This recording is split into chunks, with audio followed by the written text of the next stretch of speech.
Master the art of handling errors with try-catch block, your key to writing down resilient and reliable code. Welcome everyone.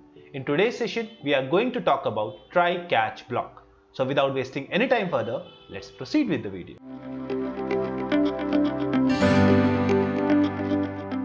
Now try-catch blocks are used to recover from an exception.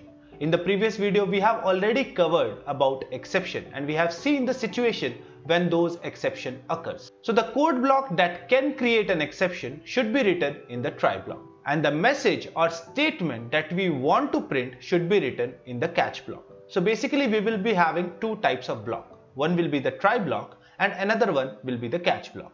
Now here you can see a simple syntax of try catch block. You can see there is a try block, there is a catch block, and catch block also have a pair of parentheses where we are creating a variable of exception class. So that's the basic syntax of a try catch. But let's see that practically. So here we are on our developer console, and now let me create a new class over here. So file, new Apex class, and I'm giving it a name. The name that I'm providing right now is try catch example, and click on OK. So here's our class is ready. Inside this class I'm going to create a method. So public static void show, and this method will accept a string. Now what I'm going to do is I'm going to convert the string into uppercase and show both the string normal and the uppercase string. So here I'm creating string text is equals to str.toUppercase. I have saved the program and I'm printing both the string as well. Now you can clearly see that I'm calling the toUppercase method on this str, which is converting it to uppercase over here. And then I'm also printing the str, the text and the compulsory statement. Now the compulsory statement over here is showing a mandatory statement. It can be any other statement in real life. We are just using it for symbolic purpose over here to represent any mandatory statement. Now let me execute this program. To do that, I will open an anonymous window, and from here I will first name the class, then a dot, and then I will call the function, and then I pass a string over here. So let me pass Amit Kumar. Now if I will execute this, it will open the log and I will click on debug only. It is printing me everything, even the compulsory statement. So the program executed successfully. Now imagine one situation where instead of passing a string, I have passed a null value. Or in fact, I have created a string, I haven't assigned anything to it, and then I pass that string over here. So this str is actually having nothing. And if you have followed my Apex programming videos, you know that if any variable is not having any value or not initialized with any value, it will be null. So a null will be passed here, and then we are trying to call toUppercase method on a null over here in the program. So see what happens. So if I click on execute, an exception is occurring. You can clearly see that attempt to dereference a null object, and it is coming from the line number 3. And if I show you, not from here because there are only 2 lines on the anonymous window. If you see here, this is the place which is generating the exception. Now what we are going to do and how we are going to solve it. So with the help of try catch, we will first create a try block, and inside the try block we will have the statement that is generating an exception. Now of course the original and the converted values will be printed only when the above statement, which was generating exception, executed successfully. So these two statements also I kept it in try, because only when this statement is executed successfully, then only the rest of them will be executed. This will generate any exception, so it will stop executing try and it will come to the nearest catch. Now catch has a pair of parentheses, and inside the pair of parentheses we actually mention the name of the exception that occurred.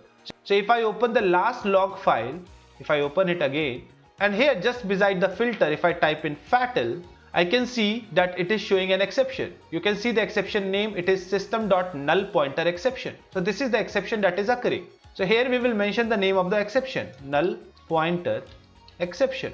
So this exception is nothing but a class, so we will create a variable of this class, and here with the help of this variable we can perform certain stuff. Now we will discuss about those things later on in a separate video, but here all that I am doing is I am printing exception code, and that's it. Now one thing you might have noticed that this compulsory statement, I didn't kept it in catch, I didn't kept it in try. In fact, I kept it outside the try catch. Now why so?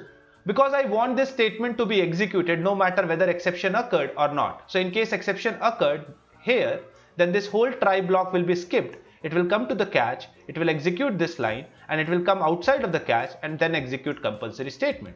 And if no exception will occur, then the whole try block will be executed successfully, catch block will be skipped, and then also it will print the compulsory statement.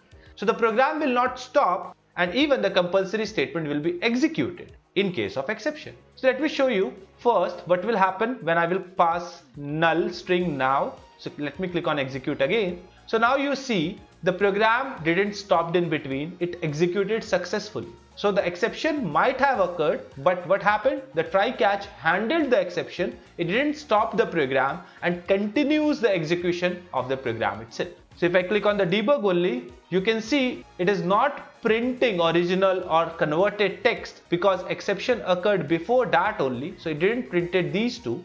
Here only exception occurred. So it will skip the rest of the try. It will print whatsoever we have done in the catch. So that's why it printed exception caught, and finally it printed compulsory statement. So that's how we use a try catch block to handle exceptions. Now when an exception occurs in the try block, then the catch block is executed. If the try block has no exception, then the catch block will be skipped. So it is very simple. Let the statement inside try block, if any statement is executing and it is generating an exception, then try block will be skipped and catch block will be executed. But if all the statements in the try executed successfully and none of them is generating any exception, then try block will be executed and whole catch block will be skipped. Now there can be one try block but multiple catch blocks. So you can have only one single try block, but you can have multiple catch blocks with it. Now let me show you an example of that.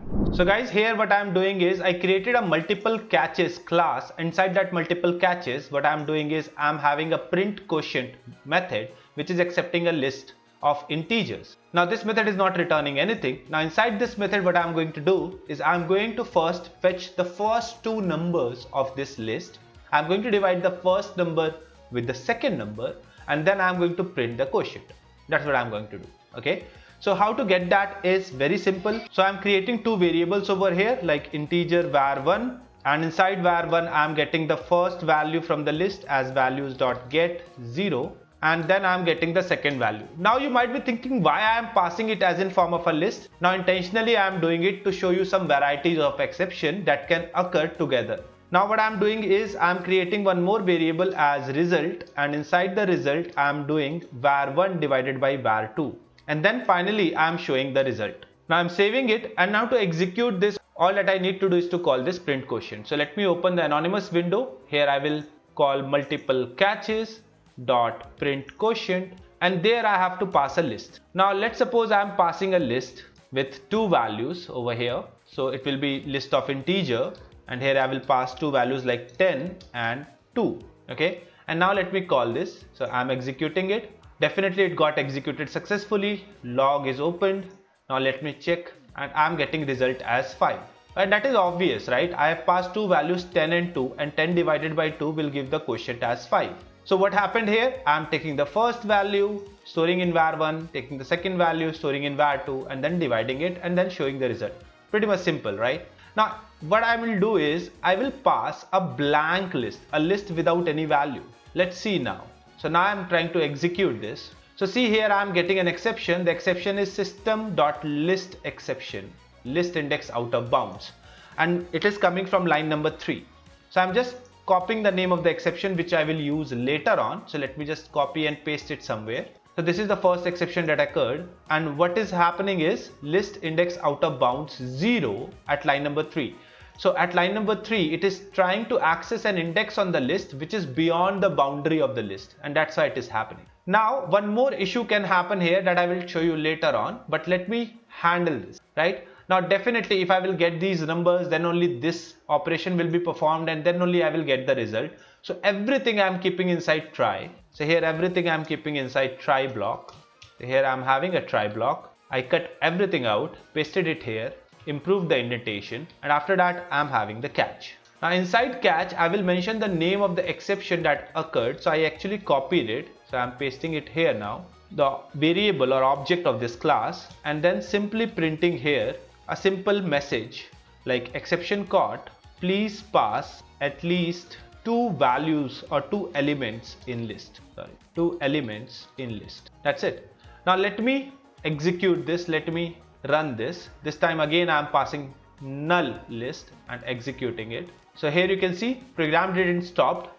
It got success, and in the debug only I'm getting an exception caught, getting a message actually, exception caught, please pass at least 2 elements, right? So this is actually catching the exception. Now one more exception can occur. From this message I can understand I have to pass 2 values. So now I am passing 2 values over here. So let me pass 15 and 0. So in the list I have passed 15 and 0 as the first 2 elements of the list, and let me execute again. So now you will find another exception is occurring, and this time it is occurring math exception. Why? Because the second element I passed as 0. So what happened here is, let me copy the exception name. So what happened here is 15 and 0 is passed, 15 came to var 1, 0 came to var 2, and when we tried to divide 15 by 0, it showed an exception. Now what we can do when there are more than one exceptions that can occur? So you can have multiple catch blocks over here. So I am having one more catch block, pasting the name of other exception, and I am printing a new message over here. So let me do that. Okay, fine. So right now you can see in the second message I am printing second element of list should not be 0. So by seeing this message, user will understand or developer will understand what sort of values they are providing. So right now this message will tell me that yes, second element should not be 0, I must be passing 0. So this way you can have multiple catches with a single try. Specifically in the case when your try block statements can generate more than one exception. Now another question arises here. How can we know in advance what are the different types of exceptions this can occur? So definitely some of the exceptions is quite clear because you are dealing with lists, there can be an issue with the list index, you are dealing with division of a number, there can be math exception. But there are few exceptions which cannot be guessed in advance. So what you can do is, for that situation we have an exception class in Apex. Now this exception class is parent class of all the exceptions, right? So because of that, this single class can handle all the types of exception. Now to explain you that, what I'm doing here is, I'm commenting out both these catch, and now I'm having a single catch over here. Inside this catch, I'm creating a variable of exception class. Because I'm creating variable of exception class, this catch block can handle all the exceptions because exception class is parent class of all the exception class. Now let me show you that practically. So here I'm just having a simple debug statement printing exception caught.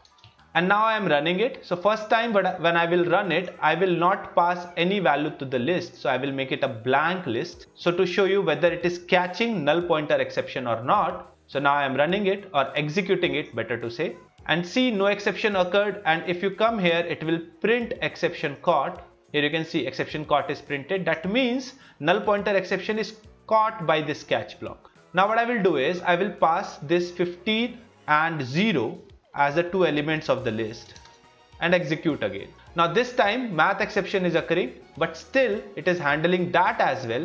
It is printing exception caught again. That means a catch with exception class can catch all the exceptions. But there is a catch over here. Now let me do one thing. Let me remove all the comments, or let me make all the catch block available over there. Now as soon as I do that, it will start showing me error. Now what's the issue? In case if you are having multiple catch blocks, and among all those catch blocks there is one catch block which is having the super class, that means which is having exception class itself, then make sure this catch should be the last catch block. Because of this, that error was coming. Now why we have to make it the last catch block? Because it is obvious, like if you are making it the first catch block, then what will happen? This can catch all the exceptions. So none of the exception can reach to these catch blocks, right? So that's why if you are having a catch block with the super class or with the parent exception class, then make sure that catch block should be the last catch block, specifically when multiple catches are there. Now if we are unsure about the exception, which exception is generated in the try block, it is always better to use exception class in the catch block. But make sure this exception class will catch all the exceptions. It is possible because the exception class is parent of all the other exception class. Now in case of multiple catch blocks, make sure that the catch block with the parent class should be the last one, and I have showed you why, because otherwise it will show an error. Now that marks the end of this video. See you soon in the next video. Till then, thank you and take care.